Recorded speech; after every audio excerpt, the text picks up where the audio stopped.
$115 million overall, and then on top of that, $30 million for marketing and distribution. Jesus. I'm curious to see whether this movie will end up making any sort of profit or even break even, or if it'll ultimately be... No, if you make $8 million right off the rip, you're never going to make 145. Like, you're not even 10% of the way there. You're barely even 5% of the way there. You imagine that. Losing $100 million.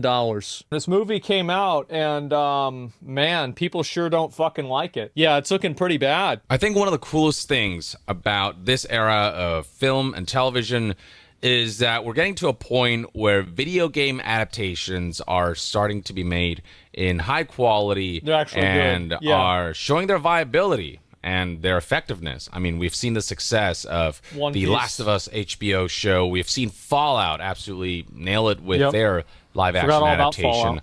Arcane, Castlevania, and Cyberpunk, these are animated but video game adaptations nonetheless, and they told compelling stories and showed amazing visuals. So we live in an era now where such things are possible, but we do get some flops every once in a while that take us back to the old days when video game adaptations were just, I mean, for lack of better words, just really trash. Like, they were just really, really, really bad. Borderlands seems... It was a meme, basically. It's like every time that you saw, like, a movie, this is like 2008 and before then especially, if you saw a movie come out and it was about a game, you knew that it was garbage. It was going to be dog shit. Yep.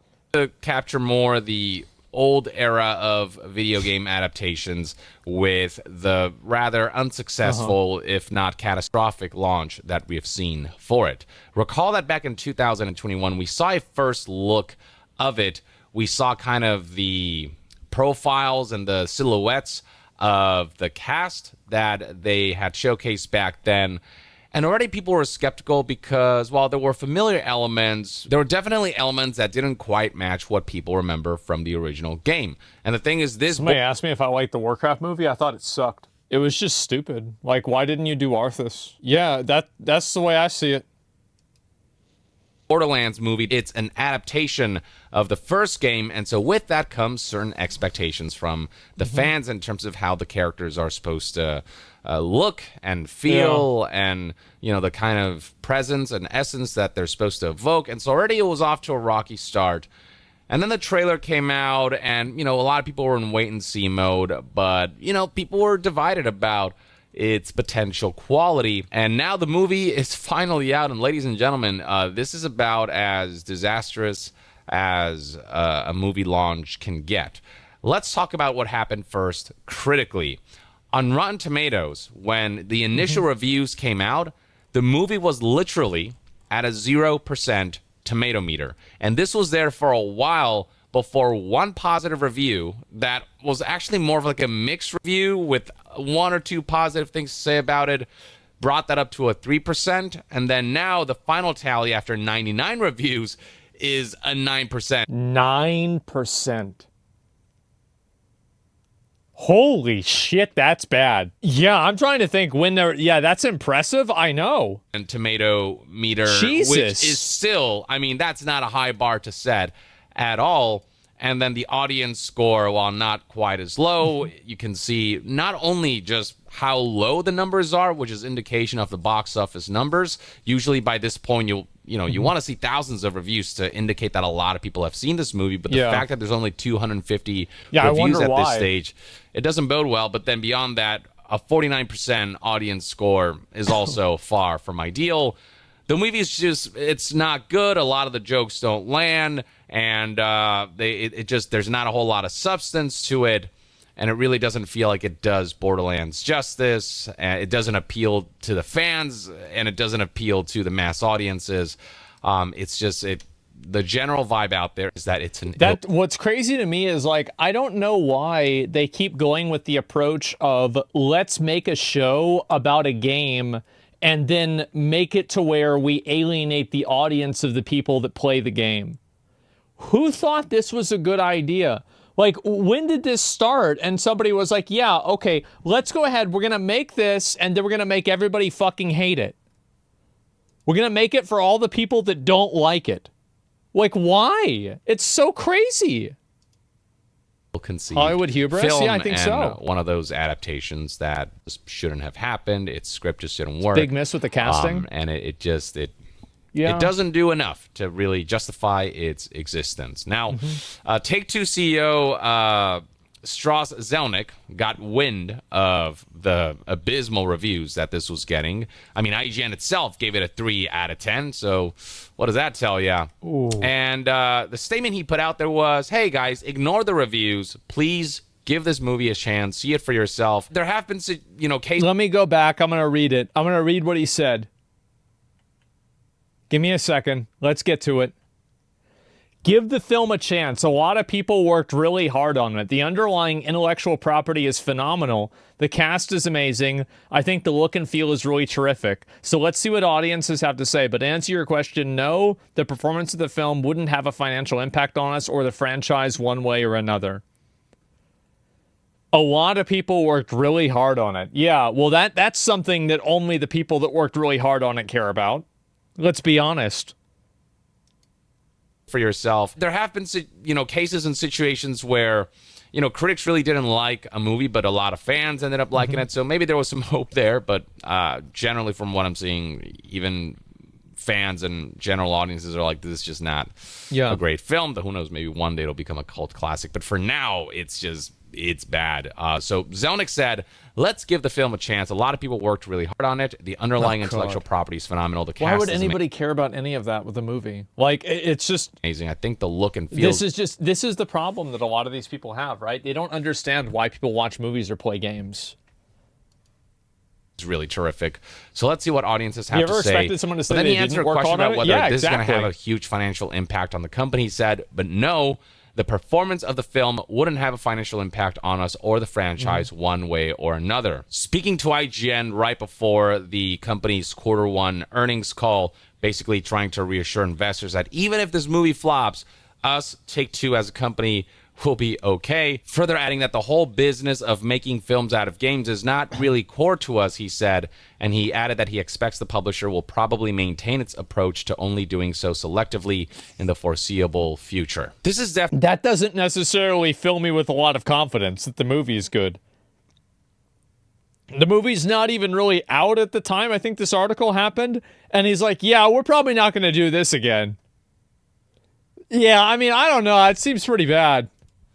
Definitely him trying to soften the blow. Like, if a movie like this becomes successful and it boosts sales for the games in turn, which also boosts sales for the movies, and it becomes this vicious thing, which is what happened with, Cyberpunk Edge Runners. When that released, the games also suddenly got a huge, or the Cyberpunk 2077 game got a huge uptick of players. When the Fallout show became successful, it was a good show. Not only was the show itself successful, but it fueled the game's sales and players returning to the games as well. Same thing for The Last of Us. Like, this is actually a potentially very profitable business venture if done right. But then when you see a flop like Borderlands, that investment just doesn't pay off in the way you'd want it to. So I don't believe him when he says that it doesn't really impact us all that much. Like, yes, it does. That's a lot of potential success and potential sales of Borderlands and the brand getting bigger and it paving the road to just much more financially lucrative future for the IP. Like, those kinds of things just out the window because this movie flopped so badly. Well, it also makes it look bad for any other game, right? Because when the Halo series died, or this one comes out, it's really bad. Every other person who's going to make a video game movie is going to be like, wait a minute, maybe we shouldn't actually do this because, these other ones were really bad as well. To be honest, who asked for this? I don't know. I feel like Borderlands isn't really that... To me, it doesn't feel like it's that popular of a series, but I could just be wrong about that. I don't think it's that big. And how bad exactly did it flop? Well, we have some figures here. So apparently the Borderlands movie bombed by opening with an $8.8 million Is that good? weekend. $8.8 million? That is not just bad. That is disastrous. This is its opening weekend. Ooh. These numbers are only going to go lower from there. Now, that's $8.8 million in the U.S. How much did they spend? I don't know exactly. Wait a second. How much did they spend on it, though? $115 million budget and $30 million... so they spent $145 million. They made $8 million.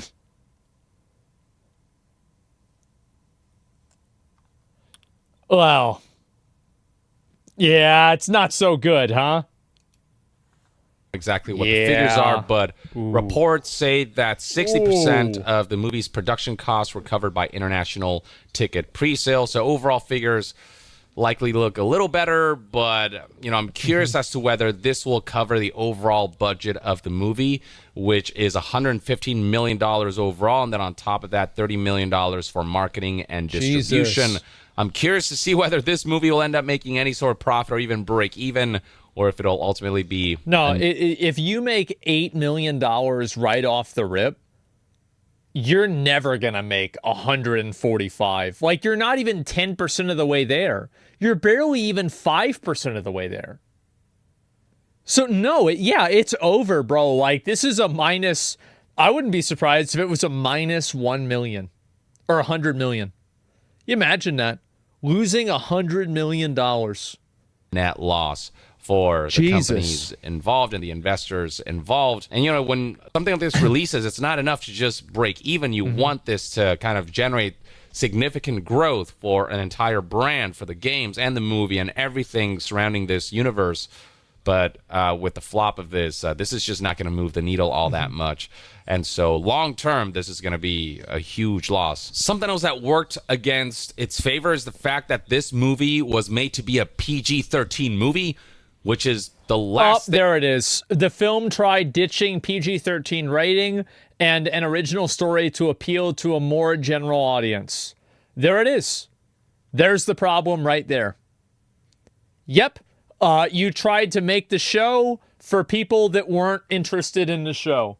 And then guess what? The people that weren't interested in the show didn't like it. What a fucking surprise. Wow, it's so incredibly strange. Yeah, I guess so. You'd expect Borderlands to be. It wanted to appeal to a general audience, but what ended up happening was that it ended up appealing to no one. That's right. By essentially cutting down on the things that gives Borderlands its identity. It should have been an R-rated film. And then beyond that, as far as the hardcore fans are concerned, the changes that they made to the story, the way the characters were cast, the storyline aspects that aren't in line with what they expect from the game. Like, literally, this movie was made for no one by trying to appeal to everyone, by trying to dilute what makes Borderlands Borderlands, by diluting its identity instead of embracing Borderlands, which is a stark contrast to something like Deadpool and Wolverine. That was the most Deadpool-ass movie you could have possibly made. They brought Wolverine in. It was as that's because it's made for the fans. That's it. That's the reason why, is that I think that when you start making content for an audience of people that you don't have, what you do is you alienate the people that you do have, and then you never get the other audience. Like, I've seen this happen with streamers, for example, right? Is that, like, how many times you guys seen streamers try to, like, transition to doing something new, and then, like, they lose their original audience, and then they don't get a new audience, and then their stream is dead? This has happened with a lot of people, right? Because that's not the way that you do it. You do it by gradually increasing that size of the audience and transitioning slowly to things, right, Ninja? Well, I mean, you can come up with a lot of examples, but I think that's just the general norm. Ninja's still doing fine. He is, but he's fallen off a lot because of that, right? I mean, that's just how it is. We don't care what you play. Yeah, that's a cap. Exactly. What if your stream is dead but never grows? Well, I don't know. The article was intentionally dishonest and only made 30% of its production budget back because international theaters usually takes half. China, for example, takes 70-75% of U.S. film sales. Oh, I'm sure they're probably not going to make the money back, right? I'd be amazed if they did. You stop making content for your audience and you'll lose them. Yeah, exactly. Like, what's the point of using an IP if you're not going to advertise it to the people that are fans of the IP? As you could get, as lewd and as gruesome as it needed to be.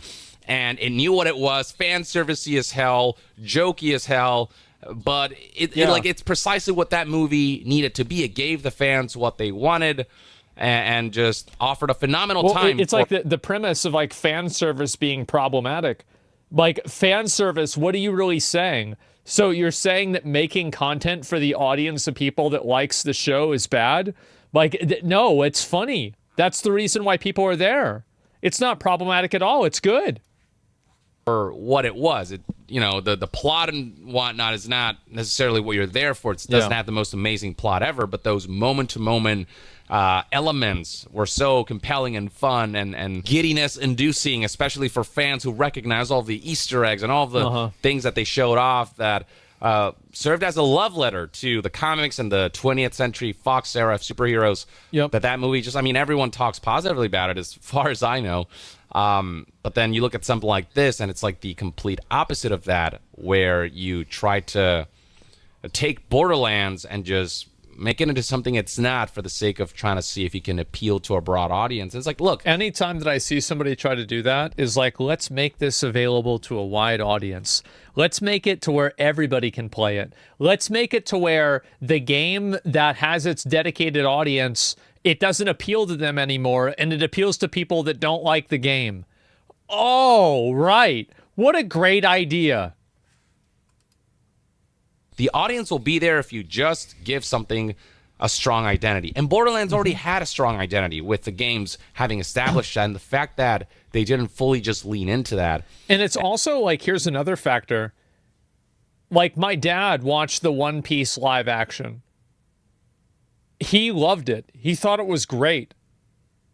So this whole idea that, like, if you make it for the fans of the anime or the fans of the game, they're going to hate it. That's not even true.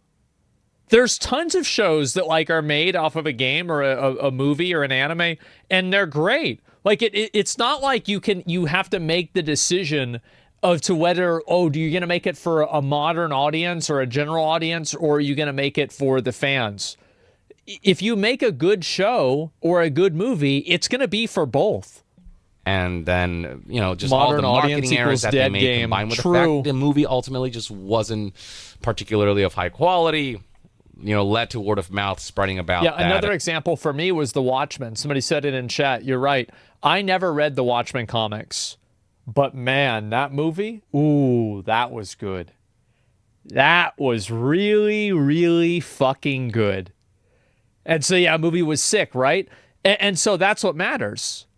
Witcher, exactly. And so I think, just make it to where it's accessible, sure, but you don't need to change everything. It was good comics, not even long, And this being sort of one of the major flops as far as video game adaptations are concerned. And again, we do live in an era now where video game adaptations are becoming viable, and some of the most successful releases, and some of the most critically acclaimed releases of the year, and breaking records. Like The Last of Us broke records for HBO, Fallout broke records for Amazon, and Super Mario broke records when that movie came out. You can see that it's not the fault of genre and the medium, it's the fault of just the marketing, the quality. It's the quality of the movie. It's there's nothing to do with anything else. Like, so here's an example. You look at two different examples. You look at The Boys and you look at Sin City. The framing for Sin City was frame for frame, word for word, one for one almost, right, with the Frank Miller graphic novel. Like, literally, they just took it and they made it a fucking movie. Then, for The Boys, they totally changed that show. They changed it massively, and people love the show. So it's not like you can't change it. It's that if you're doing it in a way to appeal to an audience rather than to create a vision, then you've already failed. Movie and word of mouth spreading about this just not being worth your time and money. So that's kind of what you need to know about the Borderlands movie. Just a very unceremonious, uneventful launch overall. Big this is fuck something up. that I talked about Mega before, fuck so I up. figured it would be full circle to just kind of revisit this, see how it's going. And honestly, this particular movie I did not have a good feeling about. And unfortunately, my pessimisms just kind of became reality on this particular front. It's not a surprise. But it doesn't mean that video game adaptations should stop. They just need to be much more well considered. Either make an original story within that universe to really give you all the freedom you need, kind of like what Fallout did. Or Cyberpunk Edge Runners. Or if you're going to adapt a story that already exists with a cast of characters that already exists, really do them justice and really show the fans, like, give them that love letter that they are looking for. or at the very least, that's one man's take. Let me know in the comments below what your thoughts and opinions are on the Borderlands movie, its financial performance, its box office performance, and if you've seen the movie yourself, what do you think? Do you think it's as bad as a lot of people seem to be saying it is? I didn't watch it. I saw it was so bad, and I was like, I'm not even going to waste my time. Share your thoughts in the comments below. That's the way I see it. And to be further updated on all things gaming news, reviews, and discussions, stay tuned right here on Young Yeah. I'll see you guys next time. Young out. There we go.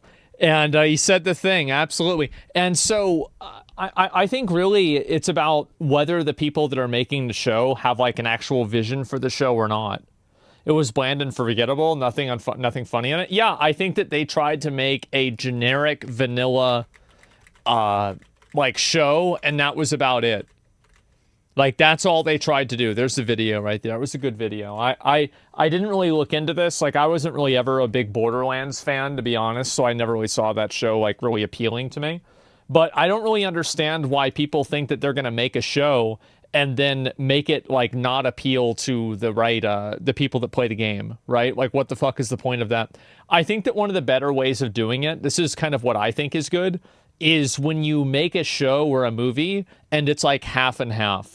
Where you have, like, some of the characters that were made for, like, the movie, and then you also have, like, the canon characters as well. I think that's probably the best way to tell a story. Like, I'm trying to think of, like, a good example of this, of, like, something that, like, makes sense. Like Lord of the Rings. Well, Lord of the Rings, pretty much all of those characters, except for some of the orcs and etc., that were prominent, were all added in. They were in the story. Castlevania, yeah, maybe, yeah, Edge Runners, right? Edge Runners is a great example. Like, Adam Smasher is in the fucking, he's like the last boss, right, of the anime. And it was great, but, like, he's from the game, but all of the other stuff isn't really from the game. There's Arasaka, like, yeah, right? But, like, everything else was pretty much all the same. Or, sorry, pretty much all different. And so it was just the same setting, and I think that's what makes it interesting. The locations were from the game. Exactly. Yeah, it was. And I think that's what... Did you finish Edge Runners? Yeah, I watched the whole thing. I thought it was good. I liked it. They put a lot of Easter eggs in the game, too? Yeah, no doubt. Smasher is so nerfed in the game. Well, I mean, I wonder why, right? I didn't even get to where you fight him in the game, I'm sure. But, like, yeah, in the anime, bro, that dude was a fucking machine. That was fucking... Like, that was so fucking badass to watch. Yeah, did you watch Arcane fully? No, I didn't. I never finished it. I got halfway through. V is just a lot stronger? Yeah, you think so? Maybe. I don't know. Smasher isn't nerfed. Lore accurate V is just insane. Maybe you think so. Yeah, I'm not sure. You see a video of fans reacting to the game? I haven't watched it yet. I need to still. And pussy, watch Arcane. Yeah, I know they're bringing out a season 2, so I'm probably going to watch before then. That's what my plan is. Cyberpunk Johnny Silverhand movie would go so fucking hard. Yeah, I think it'd be really cool, but overall, it's like, I don't know why it's like the Halo movie was like this, or Halo show was like this. I think there was another one, like The Witcher was like this. Like there was that, I think there's another one like this as well. Borderlands now is like this. Like, you change it, and you try to make it appeal to an audience of people that were never even interested in it. Well, yeah, guess what's going to happen? People aren't going to give a shit, and they're not going to care.